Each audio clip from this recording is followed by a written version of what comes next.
I'm from SF Bay Area. Yay, SF Bay Area buddies.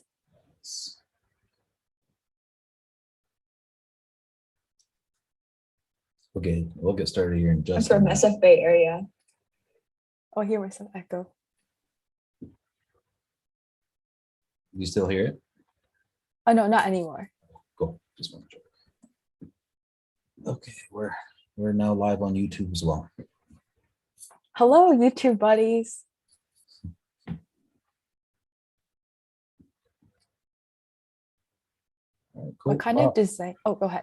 I was just gonna say, while we wait to get started, if you're in the Facebook group, feel free to drop specific questions that you have for us, either in the comments section or down below. There's a Q&A section in Zoom. You can get ahead of me asking for it later. You guys can start dropping questions into there. But in chat right now, we're just saying where we're calling in from.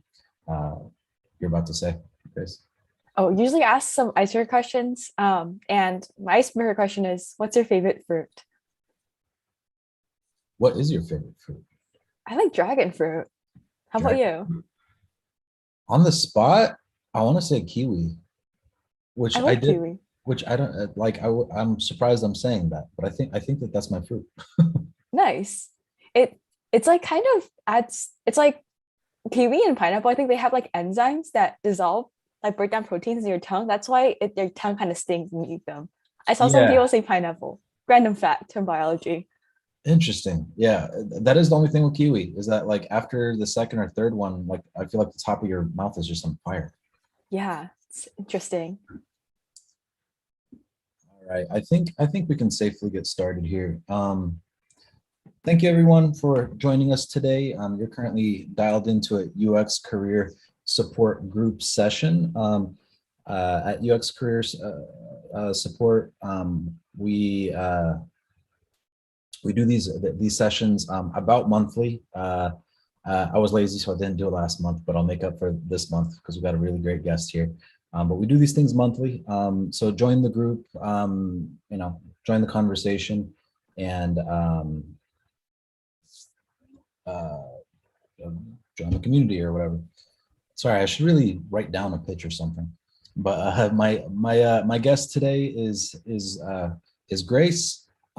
Grace, can you tell us a little bit about yourself? Yeah, of course. Thank you so much for having me on. I also recognize many of you in the chat right now. But I'm Grace. Full-time, I'm a product designer at Electronic Arts, where I work on a lot of enterprise and some marketing products on the tech side. And I also run a 26,000 member design community called Design Buddies, and we're the largest design community in the world. And so I'm really, really familiar about like how networking works in the online space. And yeah, our goal is to just encourage designers to connect and create a place of belonging. And for fun, I ran a small art business. I actually make pins for fun. This is Fluffle and the Fluffle fam. This is Dongo, Lychee Cat, and Dongo Cat. So I really just like love art and anime. In fact, this is Fluffle teaching, so it's my Zoom background. Really into personal branding as well. So I have a social media and blog that I have been growing since I was like probably 13 years old. Had about art, and I loved anime art, loved games, and talked a lot about like lifestyle and running. So I also love running. I think running is funny, so that's what I do on the side as well. And I recently graduated from Santa Clara University from undergrad in 2019, and I studied bioengineering and computer science and engineering because I thought I wanted to be pre-med and game dev, and then decided to pivot into design. So don't come from design education background. So I'm mostly self-taught as well, but was able to do a lot of networking online during the pandemic to land my first role at EA as an intern last summer, later transitioning to full-time. So I really love design. I love community building, and I have a lot of random side hustles. Yeah, thank you for that. That was a very efficient intro, and I have I have firsthand gotten to watch you kind of build your brand out over the past like year and a half, because I actually remember like coming across your name back when, like, before you started any of this stuff, right? Like before your EA internship, you were just another person out of like a sea of 1,000, several thousand people figuring out like, okay, like now what do I do? And I've loved how like instead of like and we've talked several times, but like I've always loved that, like every time that we have talked, it's never been about like trying to hack networking or hack anything. It's always been about like providing more and more value. And I love that you've built your brand on that. Before we even get to like your professional side of networking, you mentioned like doing content and blogging since you were 13. Um, I have to imagine that that was well before you got into product design and UX. Yeah. So can you talk about how doing that in any capacity kind of paved the way for you, or like was it relevant at all to eventually getting into community? Yeah, it was. So online, well, growing up in school, I grew up in the SFA area, and there was a lot of pressures to go into STEM. Like growing up in high school, people were like, teachers, parents, friends were like, gotta be a doctor, engineer, lawyer. And I never liked school. Like I sucked at test taking. like like it is really yeah, really bad at it. And I didn't really fit in with the crowd, and so I was always that kid who drew in class. I drew a lot of comics. I was really into manga and anime, and so I didn't really fit in school. So that's why I went to the internet. I went on DeviantArt, and then Tumblr. Those are like really big back in the day, probably like the early 2010s. And I started to just like talk about like life, and then I started running. Because my mother started paying me to go to the gym with her, I realized I was fast. And that's how I really got into blogging. I got into like the fitness community on Tumblr. And so I had this like running blog called I Run Grace Pace because I like making puns with my name. And it kind of blew up. I got over 10K in like a year. And I just talked about kind of the struggles of like not fitting in, getting bullied in school, and struggles with like running injuries. And I realized that vulnerability aspect is really, really helpful for people. That kind of carries onto the kind of content I create today, because I realized that instead of like, I know on LinkedIn, sometimes I maybe some of y'all can relate, but when you see people were like, I'm excited to announce I got this like FANG company job. And before I felt like a small potato, and let me know if you can relate in the chat. And I kind of come to terms kind of like since I was in high school, realized that like just flexing doesn't really help anyone. And so I like to talk about like successes, but also the struggles and lessons I learned along the way to get there, because that's actually helpful. It provides value for people. Yeah. So that's kind of like how it links to me and content creation. And now I work in games because of my early experience in games. And then I was also really avidly involved in the online community space, specifically MapleStory. I was a guild leader when I was 14. And I was this random 14-year-old girl who bossed around a lot of 29-year-old dudes around and coordinated boss battles. And I and yeah, I just love MapleStory. And like my parents never knew. They would be like, they're like scream at me if they knew. So it's a combination like not fitting in school, going online, expressing myself, talking about like struggles, and having people like resonate with it, and having people reach out and saying that my struggle sharing helped them a lot.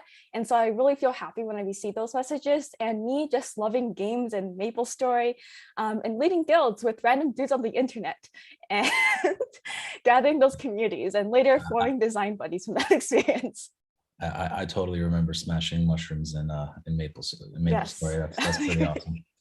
Um, so fast forward, you're in the midst of building out, a very successful community.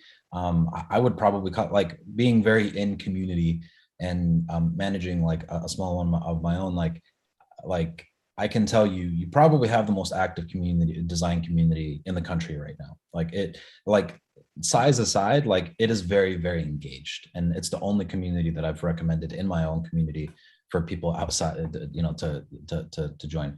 So like, kind of off of that, what does just in general effective networking look like to you? Like, uh, let's assume that it's in the context of online. Yeah, I feel like it's being making authentic connections. It's like I used to feel like networking such a like a scary term. Like never no one really taught me how to do it in school. In school, they just teach you how to like do academic stuff and follow instructions. And networking, there's so many nuances. And so I just like to break it down and say it's like making friends, and friends help each other. And so I like to just be curious about like people on the internet, and just like ask them about their life, share blah, blah, about my life, and finding ways they can help each other out. So I feel like a lot of times when I was thinking of networking, and the mistake I used to make before is that I come with the mindset of wanting a job, like I want something Yeah. out of this. And I feel like people can really sense that, and I can sense that. And I'm sure a lot of people can sense if people are reaching out just for purpose of a job. It's very transactional, feels very inauthentic. So I just like to say it's like making friends, and friends help each other out. That's how I like to go about networking. Yeah. I completely agree with you there. Like, I like to have like a general goal in mind. So like, why am I trying to connect with people in the first place, right? And in the process, like I've made some of my best like just kind of design friends, like both locally and online.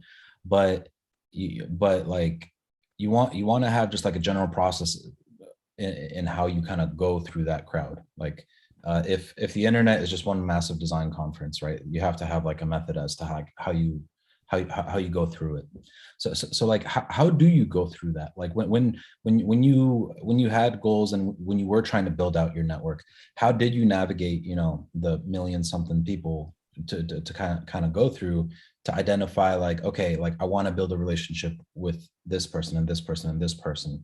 How did you go about like identifying them and then kind of like ice breaking?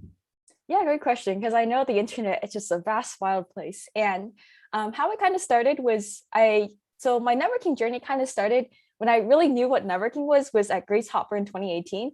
But I would recommend, I guess, an action item is to join groups that people like, maybe like local groups, or also like, well, now we're in the pandemic and things are all remote. A lot of Facebook groups is how I actually started. I actually started at this group called Subtle Asians Bay Area on Facebook, and that's how I like started to like meet people on the internet in real life and realize everyone's like pretty wholesome. So I kind of started small, and I also just reached out to like local artists having local meetups. This was kind of like before the pandemic, when I just started like my mindset of like networking. And then after the pandemic hit, I guess this is kind of more relevant to what we're going through right now. Is to just find online communities. There's so many. You can even find some that are close to your region. Design Buddies is the largest one. I can also drop a link in the chat later on, so y'all can join. And so I feel like it's all about just like seeing how, just like meeting people through these communities organically, just looking at the posts, looking at people's like intros and stuff, and connecting that way. And then that helps you, being in the same community as someone else helps you have like something in common to connect with. So now you can find each other on LinkedIn, or you can find me on LinkedIn and say like, hey, we met at this like webinar, Yep. let's connect. And I see that you're also learning design, let's connect and like support each other in our journeys and stuff like that too. And so I think that like the first part is like joining communities to find like-minded people already in a mindset of connecting, and then finding them on like social media and just like connecting with them with that point in common. And how I personally started, I had a mentor who I met on Subtle Agents Bay Area. That was like my first mentor, and he was like a senior recruiter. And I actually ran this like work study group chat, and he wanted to be added in it. He asked if I needed help with anything. So I was like, yeah, I am struggling to find a job because I am noob. And he told me this advice. Another action item is he told me to how to search for people on LinkedIn. And so I would filter by people by like, and so this is like me during COVID, really desperate for an internship.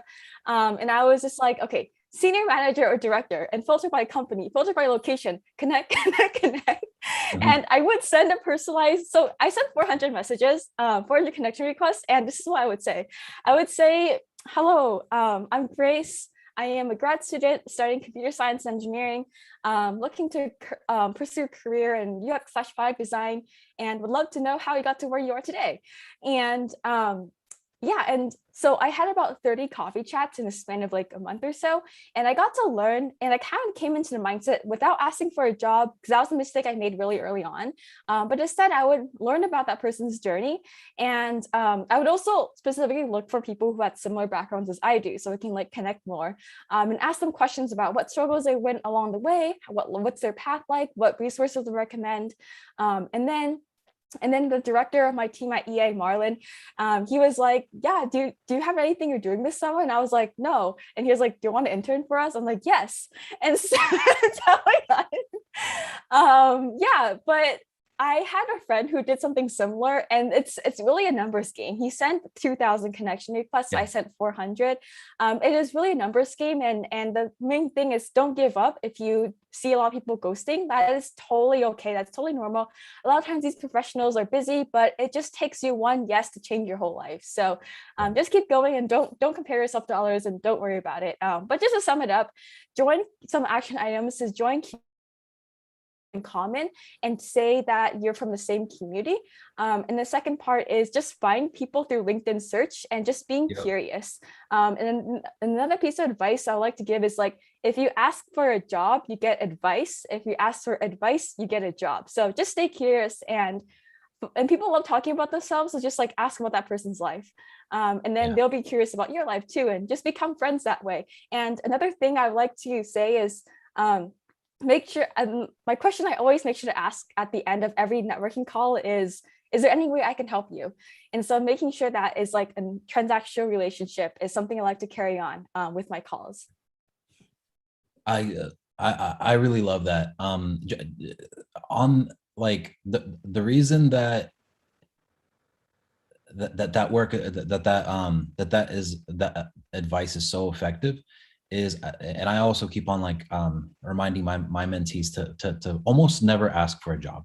Um, because every hiring manager, every recruiter, everyone that's really relevant, like they're generally always hiring, right? Like that they're always working on it already, right? So in making the connection, you want the other people to connect the dots and figure out like, hey, like I might be able to plug this person into this role that I have coming up, or another manager has a role coming up, and I think that this person's a great culture fit, right?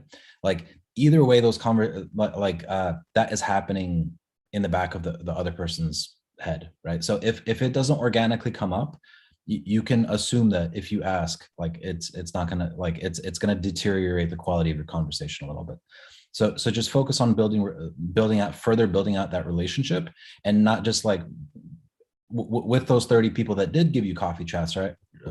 Like it's super important that now you maintain those relationships, right? Because like now you've had that face to face, so you're able to actually maintain it like once a year. Just like hit them up and be like, hey, it's been a while, hope you're doing great, right? Because it's so rare that people do that. Like everyone just wants to take, right? So like just even a year from now, hitting those people up that gave you that advice, just checking up on them, being like, hey, how's life? Just want to make sure that you're safe, right? Now it's showing that like, oh, like, well, we're friends, right? I thought we were friends. We're definitely friends, right? Like that quality of relationship it's career long. Like it's not just about like I need a job right now. It's like, you've made that connection for life.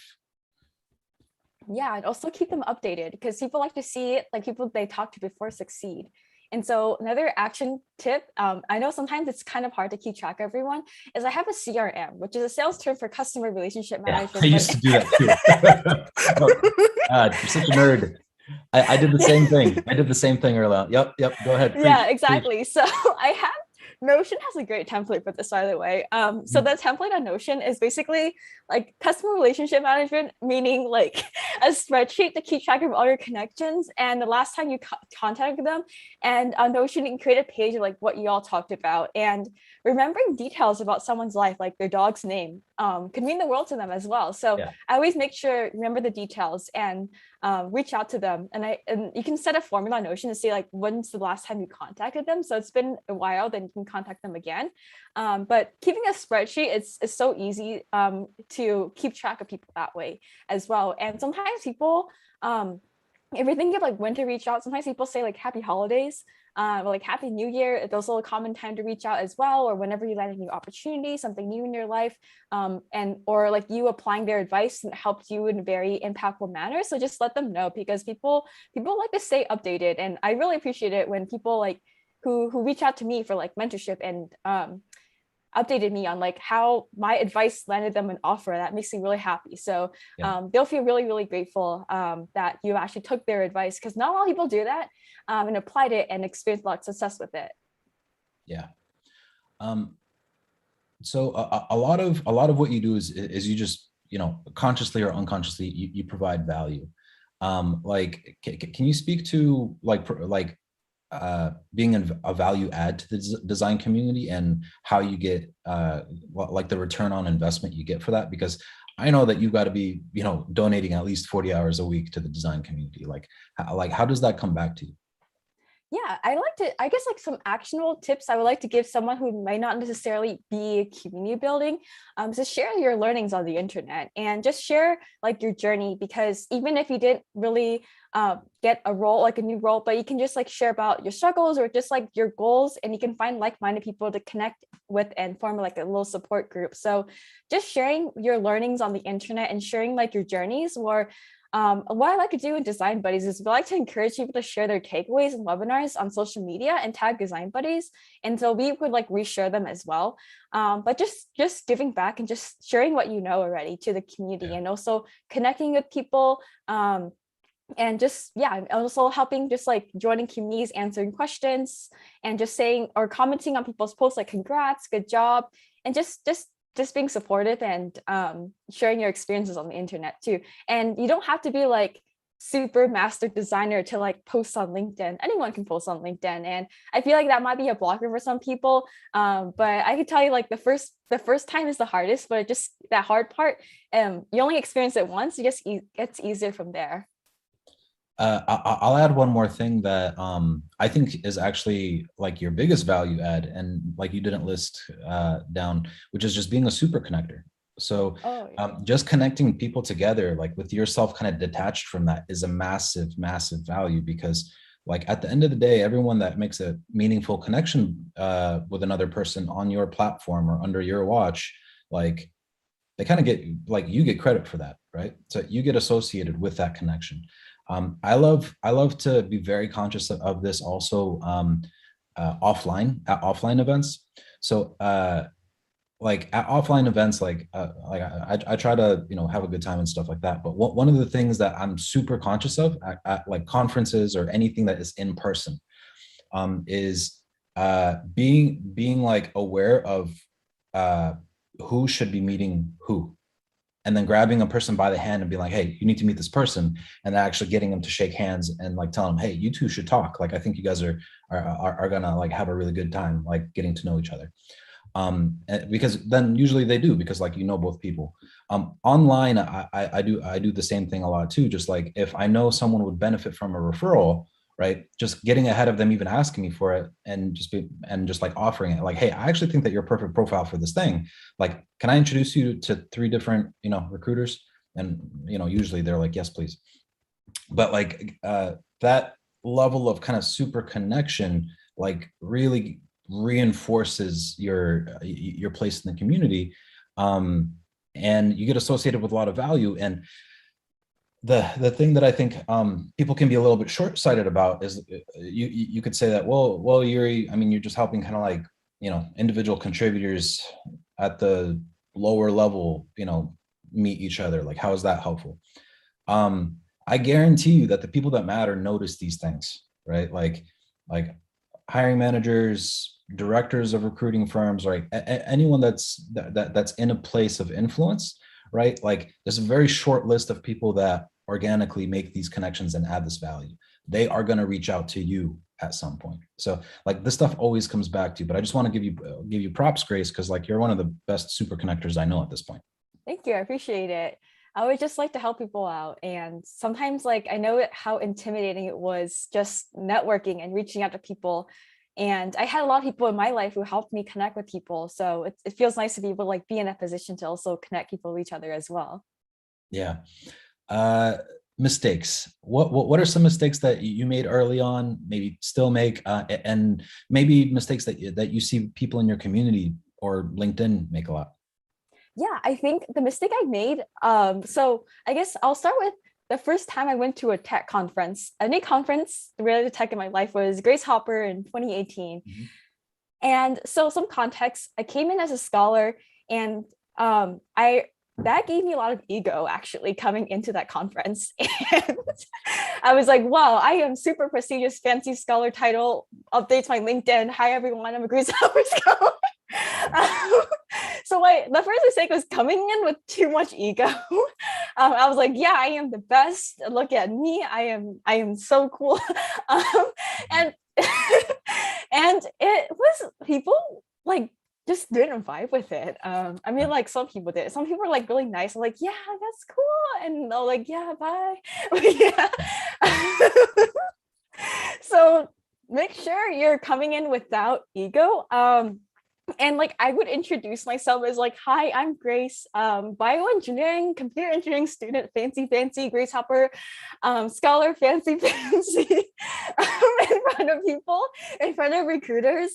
Yeah, because I was really desperate to like break into tech, because before I was pre-med and pre-med and a little bit of game dev, and I really want to get into tech.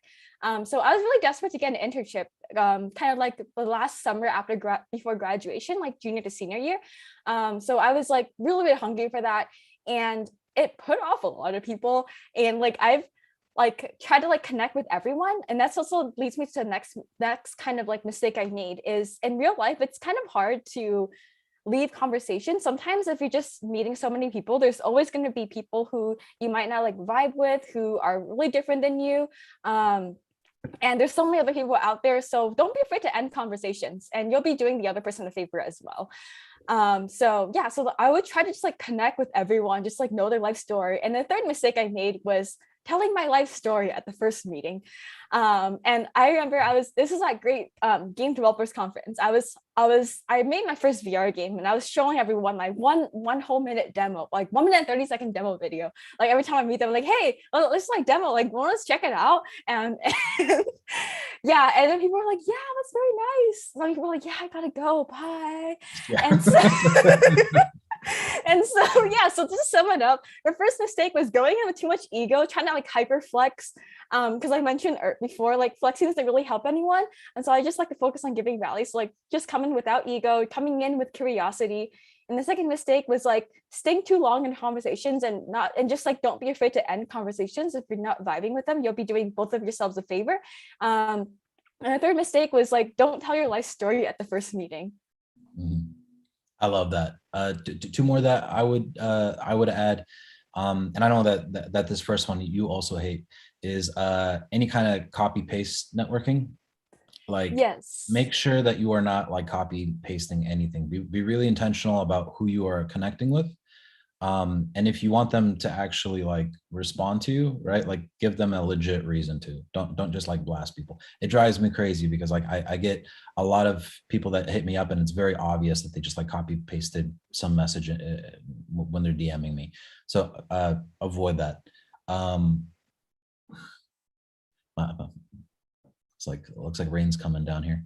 And the second thing is be consistent, right? So, and what I mean by consistent, I mean consistency as far as like, meeting a lot of people, regularly is one thing, and that's not what I'm talking about. What I'm talking about is like be intentional about the brand that you want to be associated with, right? Don't be salesy one day and then ultra, authentic another day, and another day. Like don't keep on changing your mask, right? I'm not telling you to necessarily like be yourself, right? Like if you want to be yourself, be yourself. But what I am saying is like whatever self you decide to be consistent, right? Because it's really weird when you run into a person in different contexts and they act differently. It just makes them look like super funny. So it like, and the reason I'm saying that like choose the one that you want to be is not because like I'm encouraging you to like act. I'm more just like recognizing, look, like you're gonna be faking it for a long time, right? Just be intentional about how you fake it.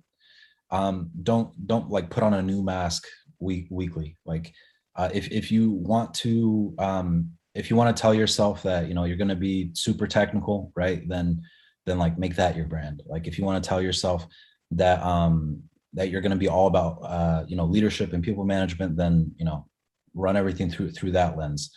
But be super consistent, because like if people run into you more than once and they get completely different messages from you depending on the context, right, you're going to have a very, very weak brand. next question for you is, what advice do you have for people that are struggling to build out their network? Like, I get this question a lot from people, just like something's not clicking, they can't find the right rhythm. Like, what advice do you have for them? Yeah, first of all, for the branding one, definitely agree on personal branding and being consistent. Like for me, an example is I like to be more playful and just more chill. And that's like if I were to work in like the medical tech space, I would much be more formal. I would have like formal top, but I'm just like super casual. So because I work in games, so it's like more chill. But for advice on someone struggling to be networking, you just want to say it's like it's totally normal to feel that way. A lot of people struggle with that, even I before, and it can be really, really intimidating. And I guess the first piece of advice I would give is like, you don't have to click with everyone. It's impossible to click with everyone. Even if I try to like be super, super nice and wholesome and just want to have a good time and chill with people, people still hate me. And that is okay. Most like 99% of the people are friendly and 1% are not. That's what I kind of noticed in my life. Most people are just like chill people. People could like not like you for something that's going on in your life and their life. So it's not your problem. It's not your job to like everyone. So I guess that's the first thing, because that's what I struggle with is like I thought I want to be liked by everyone. And then this life as a people pleaser is super, super exhausting, and you'll be really inconsistent with your brand if you try to be liked by every single person. And yeah, so just having that mindset, just like, yeah, I just want to be myself, and like your vibe attracts your tribe. So yeah, and don't feel pressure to like connect with every single person. And the second thing is joining communities like design buddies, UX career support, and just like posting your learnings, connecting with people, sharing value, helping answering questions, connecting with like-minded people. So those are ways you can just like meet people organically. So I think of these things as like class, or just like when you're back in like high school or college, meeting people in like clubs and just like, hey, what do you do? Or like, what do you study? Like, what hobbies do you have? But taking these like in a UX community kind of standpoint is what I would say. And yeah, that looks like just connecting with people and just participating in communities as you would in real life in these like high Mhm. school, college, club settings. One more thing I would add is like this kind of like goes right with what you were talking about earlier with like actually having filters and like picking who you're searching for is kind of like it was really helpful to me to have like a specific type of profile that I was searching out in specific seasons.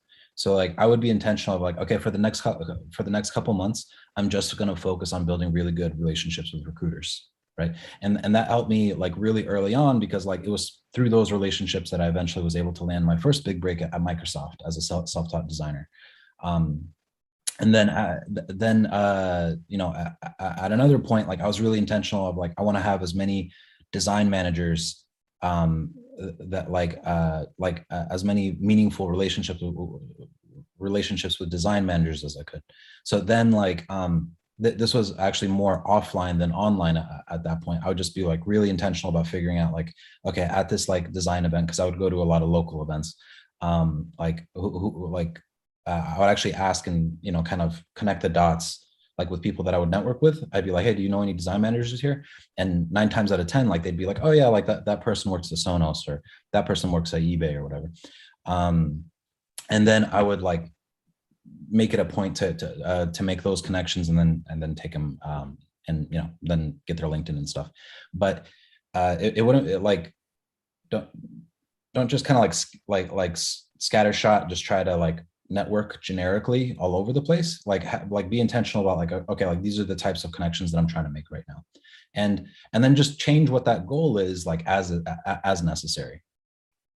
Yeah, I like that, because you kind of come in a different mindset for connecting with a recruiter versus connecting with a hiring manager. Yeah, and plus like when you are talking to someone that's not that profile, you know, to ask, hey, do you know anyone with this profile? Mhm. I think we'll make this the last question, then take it to Q&A. And folks, if you haven't noticed already, in Zoom at the bottom bar, there's a Q&A control. So feel free to just drop specific questions into Q&A while we wrap up this part of the session. So let's talk about offline networking. So we talked a bit about online. You know, hopefully soon there will be such a thing as local design events. Um, like in like face-to-face, person-to-person settings. Do you have any tips for how to make like how to make connections in intimidating environments and with intimidating people? Like intimidating people, do you mean like C-suite people? Like people like really high up in the leadership? Yeah, yeah. So you can, I mean, yeah, not because they're I mean, mean, I find but sometimes those people intimidating. I'm still growing. yeah, Yeah, I know. I've learned that like most C-suite people are like really nice and really just chill because they have to be chill because they probably have to deal with always stressful situations and succeed in those environments. So I feel like I guess kind of like what I like to say is thinking of like how the other person feels. Like I'm sure that people sometimes they might look intimidating, but once you get to know them, they're actually really, really chill. So just knowing that these people are usually really chill. And I feel like just ask I feel like doing as much research beforehand about that person is good. So you can come in with a well-informed talk and well-informed like things to say. So like I don't know how like if you're like in real life and you know like I guess an example is you attended a conference and there's like a speaker that you really really want to listen to and they have really interesting talks, like attend their talk and you want to like reach out to them afterwards, like they have like some time on stage to answer like meet people and stuff. So like I guess that could be like intimidating for some people. So beforehand or during the talk I would like to do as much research as I can so I can come in like really informed and really like and come with a list of questions. Coming prepared helps me a lot in navigating these like intimidating conversations. And that's number one. Number two is just realizing that they're humans too. They probably feel intimidated, they probably feel nervous, but people like don't show it. And so just make authentic connections and ask them how they're doing. Instead of like, hey, can I have a job please? But just ask them like, how are you? What do you do? What are your goals? How can we help each other? And so just like approach you like making friends. And then if it's intimidating, do a lot of research beforehand. yeah, yeah. I found that that it's helpful to focus on the thing that is uh, on something that is separate of like them being an executive or whatever, like whatever's the thing that is intimidating, right? Like don't dwell on that, right? Like maybe to use your example of them being a speaker at a conference, like maybe that person had mentioned that they have a family. So like I might lead with like, hey, I've also got two kids, like how old are yours or whatever. Like focus on something that is not related to the thing that you're intimidated by, because and then once you've kind of warmed up and the knot in your stomach goes away, then you can kind of circle back and talk about that. The other thing, and I think that you mentioned this earlier in the conversation, is like everyone loves giving advice, right? So Mhm. like an easy way to also like get a productive conversation going with them is to just ask for a piece of advice. And they'll probably have something canned in the back of their head that they just rattle off, but like that's also a great icebreaker, right? Yeah, and then I like to give like I like to ask like what's one thing that you would tell yourself early before you started design, or like what's something that you would tell yourself like in my age, or what's one thing that you wish you knew earlier, is always just like something I like to ask just like as a Yeah, default because I didn't have anything in particular. yeah. And I'll make this the last question. We'll try to make this one quick, just because I care a lot about this one. Is how do you have any tips for building out your local presence or your local brand? Right, it's one thing to build out your kind of online LinkedIn brand, but how do you also carry that out and carry that into like your local face-to-face community? Yeah, and so I guess I can talk about like different phases of my life. In college I tried to join everything and just like to have like leadership positions in clubs. I don't know if some of y'all are in college, but that's what I did.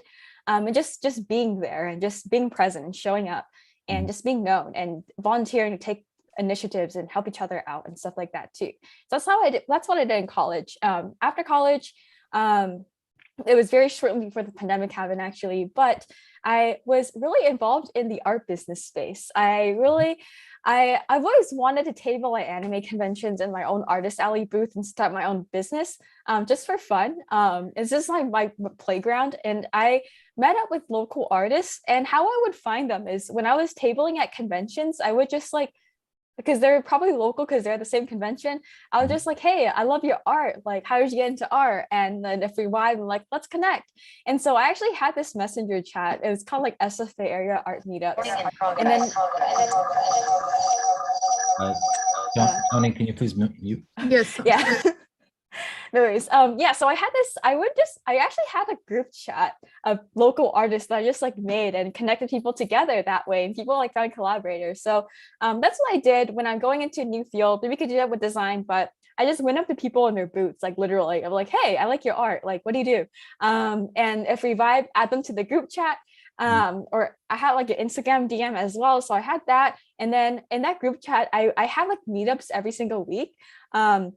And so that group chat was kind of like my CRM, and then had a meetup every single week, and we would like meet up at cafes and draw, and there would be like a lot of people show up. I take group photos, post them in the group, and just connect people together. And yeah, that's kind of how I did. In college, it was a lot of just like showing up, being there, and in real life, I guess everything's real life, but like life at a college was just showing up and being there and kind of being that super connector, and just like creating a group chat, like creating my own local community.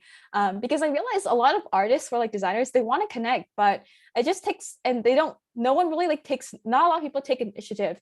And if you take initiative and making these group chats, then you'll be the one standing out as well in your local community. Yeah, I agree 100%. One very specific hack I can give everyone here, and this has probably resulted in, I don't know, like at least half of like my most high quality connections, is show up early to design events and help them set up, Oh, and leave late and help them break down. oh, big brain. Some of the most high quality connections tend to be the most humble, right? I cannot tell you how many like senior design managers I've met that just kind of hang back because that was like their evening plan, was to, you know, just network and try to recruit for their team, and they'll just hang back and like help break down tables and stuff, right? And then and when you do that, a lot of the time, like because it's so rare, the actual organizers will, you know, eventually like, you know, come up to you and stuff, and it could lead to you know, friendship and whatnot, and also like you can ask to get involved with what it is that they're doing. So that's what I did locally with my local user experience professionals association chapter. Was like I got started with them just by like, I liked the events and I would just kind of hang out with them and help them break down. Eventually they invited me to become an officer, and now I like for the past 4 years I've been helping them organize events. So it goes back to like, you know, a lot of this conversation has been about like what kind of value can you provide, right? So somebody has to throw away all the cups after the conference, right? Like that, you're providing value by doing that. So it's probably not the kind of networking hack you guys had in mind, but I found it to be extremely effective. It's just helped to do just help do some of the work that nobody wants to do. Yeah, that's really interesting. I never thought of it that way. So make sure you come early and stay late at conferences, buddies. Yeah. Oh, yeah. One or the other, right? Like, but I'm super intentional about that. Like, I will plan my schedule out to like do one or the other. Yeah, and don't burn yourself out too. If it's like too late, then like don't stress yourself out. Yeah, yeah. Like if yeah, if you know that you can't be out late, just come a little early. And like another thing is a good chunk of the time, like they won't like if you come early and you're like, hey, like how can I help? Like a lot of the time they'll just be like, hey, we actually have more than enough hands. Don't worry about it. Just hang out. But they'll still appreciate that you asked, and you'll get an opportunity to make that connection. Yeah. And during the day, during the event, everyone's like really, really busy, but those times are when people are more free. Yeah. Yeah. Cool. So that concludes the first part of our chat. Are you cool with going like 15 minutes overtime, Grace? Yeah, that's fine. I don't have a meeting after this. Okay, cool. Usually I'm better about getting through this part within 35 minutes, but this has been a really fun convo. So for our next leg, I'd love for a member of our UX career support community, Tony, to introduce herself, and she's gonna help us with Q&A. And you're still on mute, Tony.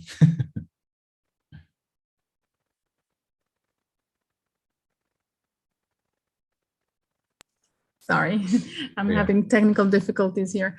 So I'm Tony. I'm a UX designer and a content strategist. I volunteer at design.org, and I'd love to see your questions. I have one question here, if you can answer me. And excuse me for coming in late. I'm doing the opposite of what Yuri and Grace just said. Show up early network. So sorry about that. So I have someone asking here, Seth. He's saying, as a potato, networking is really intimidating, especially when English is not your first language. He wants to know, how do you get past this when he's dealing with a foreign language and a different culture? What recommendations do you have for him? I can start this one. So I'd say that this is similar to like interviewing and stuff like that, where like you're gonna have to work around that constraint, right? So one thing that might help is if you consider what questions you want to ask in advance. So like either write them down in your notes app, on your iPhone or Android or whatever, or before, if this is an in-person conference, like just grab a piece of paper and make some bullet points of like what are some questions that I might ask, and then like kind of mentally read them a couple times, just kind of load your subconscious before you go and do it in person. That's one thing. The other thing that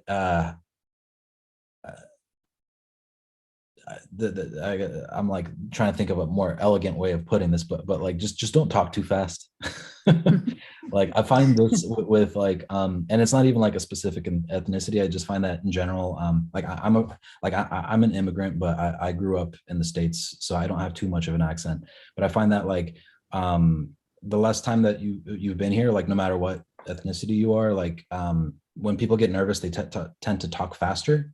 And they probably like we probably do the same thing in English. It's just easier to process because it's in English. Well, I mean, you're still doing it in English, but I mean, like without an accent. So like, if you're conscious and if you're self-conscious about your accent, just when you get extra nervous, take a lot of extra breaths and talk extra slow. And you might find, like you might feel like I feel dumb about how slow I'm talking. But I found that in like with a lot of the mentees that I've coached, right, because I do a lot of like mock interviews, and so they'll do a mock interview presentation to me, and I'll provide the feedback of like, hey, like we'll go extra slow, force some pauses, and like a lot of time they think that they're going too slow, but in reality they're just like they're going at a appropriate pace. It just feels really slow because like you're nervous. So that's probably my second piece of advice. So first one is be really intentional about the types of questions that you're going to ask that day, and the second thing is talk so slow that you feel like maybe you're talking too slow, because in reality, like you're actually going at the appropriate pace. Yeah, and for me, I've never really had to network in another language before, but I also agree, talk slower. And if you can, just I try to talk with people like in other languages, like online, and just use Google Translate and just or you can like communicate via text if you don't feel comfortable speaking that language too, if that's an option for you, like if it's online networking. Thank you. The next question, it's from Anonymous. How do you sustain communication between the first networking call with someone that's a manager or a senior? I say it's easier to communicate with designers on your own level, but it's harder with someone who is on a higher level. How do you continue that communication? Yeah, I guess I can talk about like my experiences as a student trying to connect with a lot of senior designers and just learning, or like even designers in general. And just like before I became a designer myself, is I would just keep them updated or just like add them on LinkedIn. And I would also post a lot on LinkedIn, so they stay updated as well, so they can see my posts and I can see their posts, and we just like comment on each other's posts. So it feels not like it's like not as direct as DMing, but you're just staying each other's network, just kind of just like at each other on social media, is how I personally like to stay connected.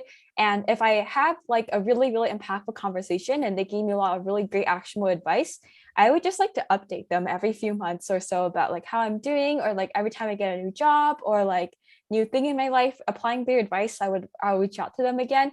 And then how I would keep track of these connections, I mentioned earlier, is the CRM, or customer relationship management. But in the context of this, a spreadsheet of all your connections and what you talked about, document what you talked about, and also document like when's the last time you talked with them. So adding them on social media and reaching out to them every few months to keep, or every year, or like every, I don't know, 3 months or so, to keep them updated about your life. Yeah, and I would just add ask. So just ask them, like, is it cool if I reach back out to you in a month? I'd love to give you an update on like how I executed all the advice that you gave me today, right? Most of the time they'll be like, yeah, no problem. And then they actually like, then they'll be really warm for like when you do reach back out to them, because you set the precedent of like, hey, I'm going to reach out in a month, or hey, I'm going to reach out in 3 months, right? But like whatever that period of time is, make sure that that's actually what you're going to do, right? Don't say, hey, can I catch up with you in a week, and then reach out in 6 months, right? Like, because at the end of the day, and especially in the beginning stages, they're doing you a favor. So like be exact about it. And one other thing is in that conversation,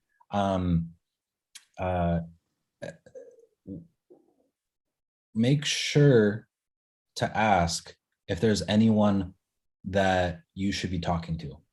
Like effectively ask for a referral to another conversation. This is another thing that I've found really helpful, especially when closing conversations with people. Like I'll just straight up ask, like, hey, I know that you've got a great relationship with this person. Do you think it would be appropriate for me to reach out to them?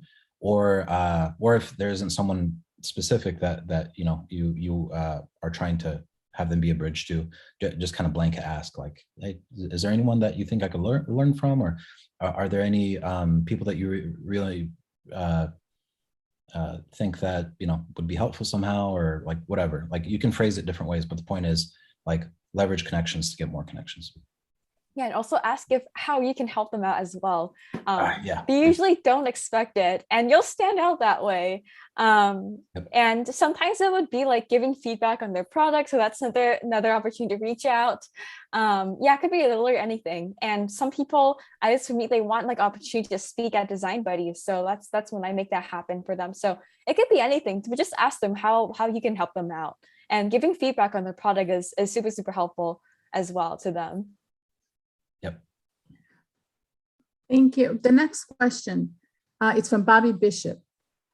Any tips for figuring out your brand? Great question. I just do it. I just think of like what I like, and without judging myself, I love anime and I love Maple Story and I love bunnies, and just living that and living unapologetically and not changing myself for anyone. And it takes a lot of just like thinking. One thing I like to do is like, a lot of people like have shower thoughts or just like have meditate, but I like going on runs and just reflecting like, what do I really value as a person? What do I like? What do I dislike? What kind of people do I like being around with? What kind of personality I am? And just kind of living that life. It's definitely a process. You don't have to have it all figured out. Everyone's always changing. But just knowing a little bit about yourself, like whether you like, I don't know, like if you like games, you want to work in games, and just doing that. And I guess for personal branding, it's all about like doing things and telling people. And yeah, and so I do that on LinkedIn. I do things, I tell people about it, about like what I learned from that too. And so it's, yeah, just I guess like find out like what you like and just live authentically and live unapologetically and just be yourself and don't change yourself for anyone, and don't be afraid of people judging you. If people judge you, then and so what? Like they're not like, I don't know, your boss or anything. So yeah.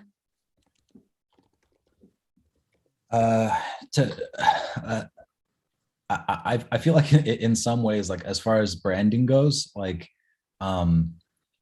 Grace, you and I are probably like tracking in opposite directions. Even though we're both like intentional about what we're doing, but like to contrast with that, like I'm very like intentional about what I put out. Like what I mean by intentional is like I like I like put down the principles of like who do I want to be, right? So like another I guess my answer to the question is I think about where am I trying to get to? How is it different from where I am today? And how do I need to reposition my brand to get me there, right? So like at a certain, like, because I've been doing UX for over 10 years now. So most of my positioning now is about leadership. It's not just about, you know, my next design role.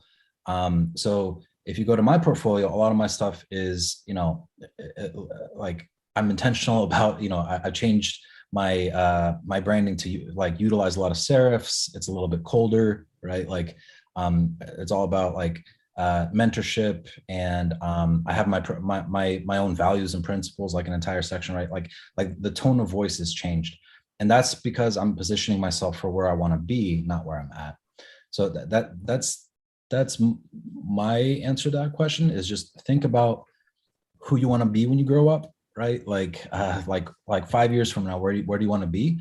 And then think about like, how do you need to reposition your brand in order to get there?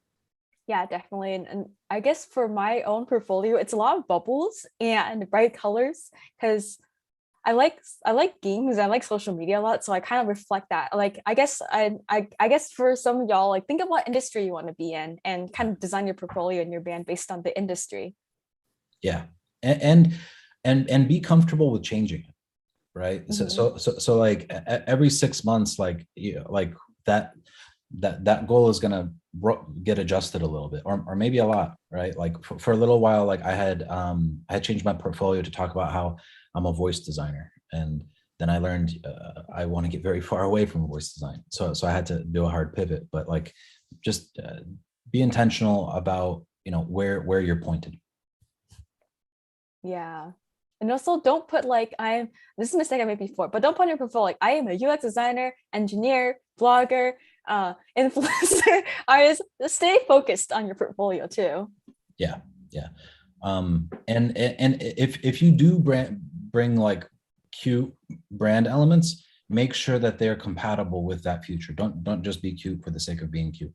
Like your brand, although like it's very different from mine, like I find that it's very high polish. Like your stuff is very consistent. Like it's very clear what your brand is. You're not just like putting stuff in for no reason.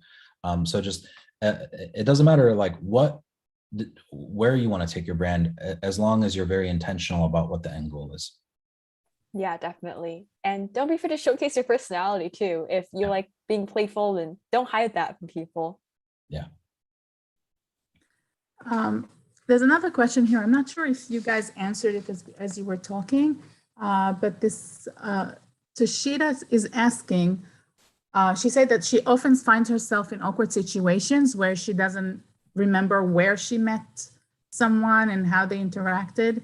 And then how do you tackle that situation? How do you avoid that situation? Yeah, on LinkedIn, whenever I send a connection request, I like to say like, "Hey, it was nice meeting you at this place." So that's how. And then if I want to remember, I just scroll my messages and see, and also keep that on my spreadsheet too. Yeah, I'll just say something like I'll just be honest and be like, hey, I'm so sorry. Like, I'm a little bit tired, and I've met 200 people in the past three weeks. Can you help me out? Like, Oh yeah, that too. I do that too. yeah, like, it's cool, right? Like, especially if you're like really active in community and networking, like, people aren't offended. I will say that where you want to be a little bit more careful is with people that you used to work with. That one's a little more embarrassing, and that's happened to me a couple times. So just like anyone that you work with, like, make sure to like, especially when you know that you're leaving a role, right? Make sure to spend a little bit of extra, like, one-on-one and FaceTime and stuff, and just like make sure that you really bake their faces into your subconscious, because it's really, like, it's way more awkward than it's like someone random coming up to you than if it's someone that you worked with for 6 months and you're like, do I know you? And they're like, are you kidding me? Right? That happened to me with a project manager that I worked with literally for 6 months, and it was very embarrassing. We're human. A few people asked about freelancing. Can you talk about that? How do you start?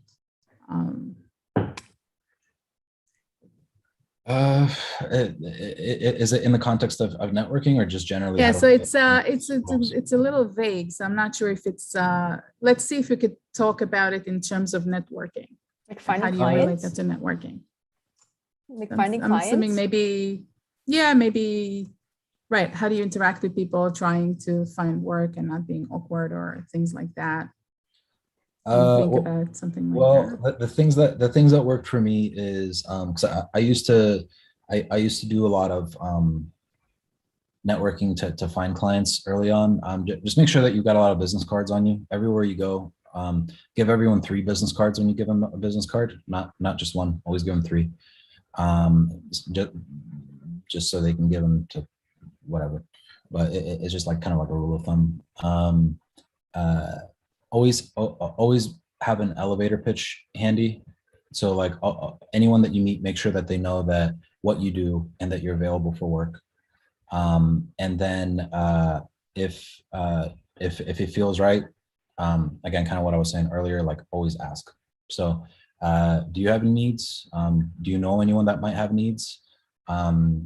Would you mind connecting me with this company? I know that you currently work with them as a vendor, or you work for that company. Would you be comfortable with connecting me with your boss, whatever, right? Like, I've had that done successfully to me, by recruiters when I was working at Amazon. Like, they would connect to me because they were trying to get to my boss. And done right, it is possible, right? Like, I have made those connections before. So Yeah, and I haven't really done too much freelancing, but in the times I shortly did, I use a lot of social media a lot. I just put myself out there, post my work, and people will like ask, "Oh, do you want to draw this for like this amount of money?" Yeah, just like post your work and just joining communities and sharing your work. And in terms of like pricing, I have a lot of thoughts on that, but always ask them what their budget is first, and don't take things that are not that a lot of times people like undervalue like creative work, and so just make sure to ask them what their budget is first, and making sure it's fair and everything too. I found another question here. Someone is asking about writing that note to someone that you met. Any tips on that? Like a follow-up note to someone you were networking with for the first time? Yeah, I would say I would reference things in the conversation. So I'll be like, hey, thank you so much for taking time to speak with me. Like yesterday, I learned this and this from you. And congrats on like anything that they say. And let's stay connected. And feel free to reach out anytime. Or maybe like, is it okay if I reach out again for so and so? So yeah, always like reference things in the conversation to make it really unique. yeah. Yeah, just to echo that, like, it's almost like providing notes, and to kind of put a pin of yourself into their mind so they don't forget you. I think we kind of covered all the questions that I see. There's one question here for Grace. I'm not sure if it's related to networking. The question is, if you could talk to your past self and give one piece of advice, what would it be? Yeah, I have a lot to say to my past self. I would say, I'm allowed to swear on here. Oh, probably not. Okay. I don't know. But just don't worry about what other people think. Like, people are more worried about themselves, because I struggled a lot before as a people pleaser and it burned myself out a lot. So don't worry about what other people think. The real people would understand, and set boundaries. Don't burn out. Make sure you know your wants and making sure that everything you're getting value of. Because when I was younger, or maybe like a few months ago, I got taken advantage of by a lot of people by putting my blind trust and just wanting to please them. And so I would tell myself, like, know my worth and set boundaries. And sometimes people like will not be happy, but that is okay. 99% of the people in this world are nice, and it's natural human nature to focus on that 1% who might be like trolls or whatever. But it's not your job to please everyone. That's what I would say. It's not my job to please everyone, and set boundaries. And also, don't listen to other people who say you can't do something. I actually struggled a lot in my design journey at first, because I was an engineering graduate, so I had like department chairs saying that, like, why engineer? You should do engineering. You don't belong in design. Blah, blah, blah. You should stick with your college major. And I would just tell them, like, even though they may be authority figures, but just because they have like a fancy PhD title in their department chair doesn't mean that you have to take their advice. It's your life to live, and life is too short to live under someone else's dream, or someone else's goals for you. So yeah, so it's all about just like standing up for myself is kind of like the common theme I would tell my younger self, or myself 6 months ago. My answer to that would be to not try to game things quite so much. Like, don't try so hard to like find the VPs and the executives and like make these connections with really high level people, especially like earlier in my career. I felt like that was like going to be like a career hack. I found that it's the most meaningful and most useful, like practically useful relationships that I've had have been just like with either peers or people who are coming up, or just like regular quality connections, just like kind of like what you were saying, like just trying to make friends, just like organically, like you become friends with people. Reason being, because like, you know, today it's August 20th, 2021, but people are going to be in different places in 2025, right? Like, so the more just like you enjoy the process of just meet people, you know, make friends, enjoy the ride. Like you're actually like planting seeds for your future, right? Because like a lot of these people, they will be design managers, right? A lot of these people will be like rock star executives, right? Like, and you'll have those relationships forever. Whereas I found like a lot of people that I've like overly tried to be like, hey, like I really want to like meet, you know, get in with this person. They turned out to be completely useless, because like they'll provide a little bit of advice to you, but like they're not interested in, you know, being friends with you. So that's my piece of advice, is don't try to game networking too much. Just kind of enjoy it, right? Because at the end of the day, like these are the relationships are going to transcend even your career accomplishments, right? It's at the end of the day, you're just going to remember having fun with people. You're not really gonna, you know, it's not going to be about like what you worked on. Cool. Well, on that note, thank you so much, Tony, for helping us out with Q&A. On that note, we've gone a little over, but this has been a lot of fun, everybody. I just want to encourage everyone again, if you haven't already, to join the UX career support group. And if you need anything beyond you know, the group, you know, feel free to direct message me for mentorship. Grace also offers mentorship, and be sure to join Design Buddies. As I mentioned earlier, it's the only design community that I actually personally endorse, because it is really, really effective and wholesome, and like it's super sincere. Like there's like no marketing in there. Grace is ruthless with like not letting people like self-promote and stuff. Grace, is there anything that you wanted to say before we concluded?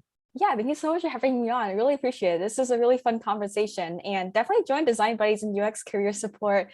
Our goal is become, just like a place where anyone can feel belonged. And we're just really inclusive community, and we have our mascot Fluffle, the bunny here. So there's Fluffle, the friendly support character as you are a hero of your design journey as you join Design Buddies. And so just I always say this after every Design Buddies event, but stay positive and test negative. It's my dad joke. Love it. Thank you. All right, everybody. Take care and God bless. All right. Thank Take you. care. And also connect Bye-bye. with each other as well. I see y'all dropping networking sheets. So connect with each other and send each other personalized networking, personalized LinkedIn requests saying that y'all met each other and support each other in your career journey too. So connect with each other as well. Make friends in this same space that we're in. That's the most you conclusion ever. I love it. Yeah. I saw someone make a networking sheet. That was like, that initiative is great. All right, everyone. Take care, and thanks so much for tuning in today. Yeah, Bye-bye. thanks so much for coming. Feel free to reach out anytime. All right. Thank you. Thank Bye-bye. you. Bye.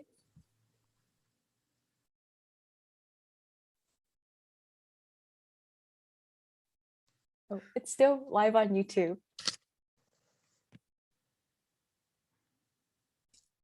Yeah, I'm gonna close it in just 1 second. Oh yeah, no worries. Yeah, thanks for having me on. This is great. Absolutely. I saw like oh, it's still recording on YouTube.